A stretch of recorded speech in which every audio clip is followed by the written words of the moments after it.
أعوذ بالله من الشيطان الرجيم. بسم الله الرحمن الرحيم.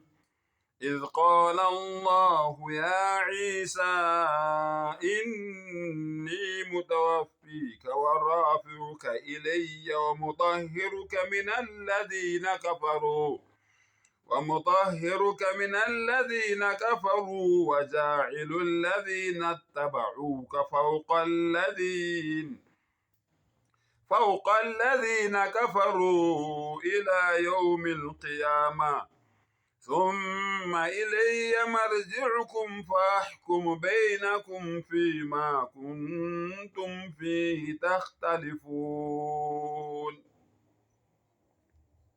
Ngicela u-Allah angivikele kusathane ongathandwa. Egameni lika Allah onomusa onesihawu. U-Allah uyasitshela kwi-Quran ukuthi u-Allah watshela uJesu, watshela u-Isa indodana kaMariya, Ya Isa, O Jesus, is qala Allahu, Ya Isa, O Yeshua, O Jesus, inni mutawaffika, Allahu Akbar, ngizokuthabatha, subhanallah, ngizokuthatha noma ngizokususa, subhanallah, warafi'uka ilayya, Allahu Akbar, ngizokuthabatha ngizokususa ngikwenyusele kimi, Allahu Akbar, wa mutahhiruka minalladhina kafaru, futhi ngizokuhlambulula kulabo abangakholwa. I will cleanse you, I will purify you, ngizokuvikela kulabo abangakholwa. Allahu Akbar. وَجَاعِلُ الَّذِينَ اتَّبَعُوكَ فَوْقَ الَّذِينَ كَفَرُوا. Allahu Akbar. Elangeni lokuvuka kukimi ukubuyela kwenu. Subhanallah. Ngizokuhlambulula kulabo abangakholwa, ngenze labo abakulandelayo babe ngaphezu kwalabo abangakholwa. U-Allah uthi labantu laba abalandela uYeshua, abakholwa kuye ngeqiniso, u-Allah uzobenza babe baningi kunalabo abangakholwa. Akukhulunywa ke ngani maKristu, kukhulunywa ngama-Muslims angaleso sikhathi, ngoba uYeshua wayeyimuslim uYeshua, wayezithoba ngaphansi kwentando kaNkulunkulu, wayesithunywa sikaNkulunkulu. Akukhulunywa ke ngani ukuthi nizoba baningi njengoba nibaningi ngale ndlela enibaningi ngayo manje. Cha, akukhulunywa ngani, ningayikhohlisi, akukhulunywa ngani. Kukhulunywa ngalabantu laba ababelandela iqiniso, bethatha uJesu njengesithunywa sikaNkulunkulu, hayi ngendodana kaNkulunkulu, hayi ngoNkulunkulu. Kukhulunywa ngabo ke la. Then u-Allah uthini? Subhanallah. Ila yawmil qiyamah فوق الذين كفروا إلى يوم القيامة ثم إلي مرجعكم فأحكم بينكم فيما كنتم فيه تختلفون. Then Allah uthini? Elangeni lokuvuka kukimi ukubuyela kwenu. U-Allah uthi sonke ngelanga lokwahlulelwa sobe sesibuyele kuye.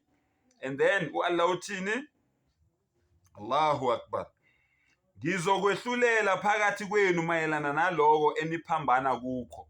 U-Allah uthi njengoba siloku sinitshela ukuthi uJesu akafanga, nina nithi ufile. Sithi uJesu akafanga, nina nithi ufile. Nithi izono zenu zihlanziwe, thina sithi ayihlanzwanga, umuntu nomuntu uyomela imisebenzi yakhe. U-Allah uthi ngelanga lokwahlulelwa konke lokho kuyohlala obala, kuyocaca okwempahla yembuzi.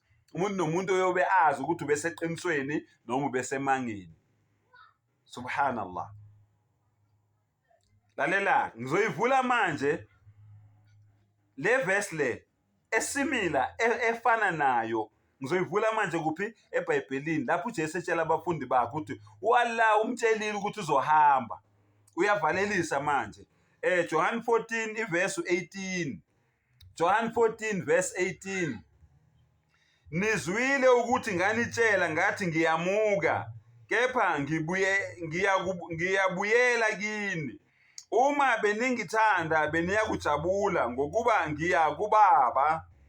Lokhu uBaba mkhulu kunami. Uyezwa? Mkhulu kunaye, akalingani naye, akayona indodana yakhe. Wenzani? Mkhulu kunaye. 29. Manje senginitshelile kungakenzeki. Yezwa? Uyezwa ukuthi uAllah uthini kuQuran? Wamtshela kungakenzeki.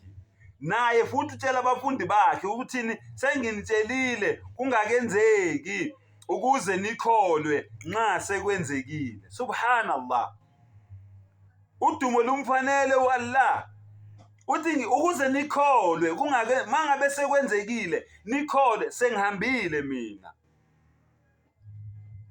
Angimzwanga la ethi ngizofa khona. Angimzwanga.